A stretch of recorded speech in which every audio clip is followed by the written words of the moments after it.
Thalassaemia کیا ہے؟ یہ ایک موروثی خون کی بیماری ہے جو والدین کی طرف سے بچوں میں منتقل ہوتی ہے۔ ماں باپ میں جنیاتی خامیوں کی وجہ سے یہ اولاد میں منتقل ہو جاتی ہے، جس کی وجہ سے ساری زندگی انتقال خون کی ضرورت رہتی ہے، جو کسی اسپتال یا تھیلیسیمیا کے سینٹر میں جا کر لگوانا پڑتا ہے، یا پھر بون میرو اس کا علاج ہے۔ ایک تو وہ بہت مہنگا علاج ہے، دوسرا بون میرو ٹرانسپلانٹ کے لیے ڈونر کی ضرورت پڑتی ہے، جو ایک نہایت مشکل کام ہے۔ اس لیے کہ ڈونر خون دینے کے لیے بھی بہت کم ملتے ہیں، ایسے میں ہڈیوں کا گودا دینے کو کون تیار ہوگا، جو بہت ہی مشکل ہے۔ اس لیے تھیلیسیمیا کے بچوں اور والدین کو کونسلنگ کی بھی ضرورت ہوتی ہے تاکہ ان کو ساتھ ساتھ مایوسی سے بھی بچایا جا سکے۔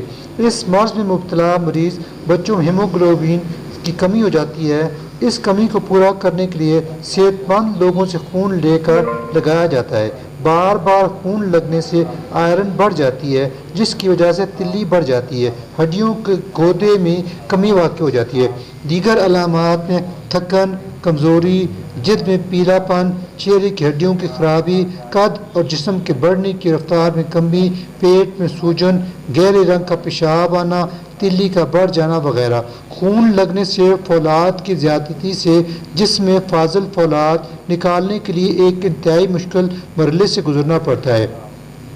اکثر اوقات خون لگ کے اس کے سائیڈ افیکٹ یعنی منفی اثرات ظاہر ہونے لگتے ہیں، جو بچوں اور والدین کے لیے تکلیف کا باعث ہوتے ہیں۔ پاکستان میں تقریباً 90 لاکھ افراد اس مرض سے متاثر ہو چکے ہیں اور ہر سال 8,000 نئے بچے اس بیماری کا شکار ہو جاتے ہیں، جس کی وجہ سے بار بار اپنے خاندان میں شادیاں کرنا ہے۔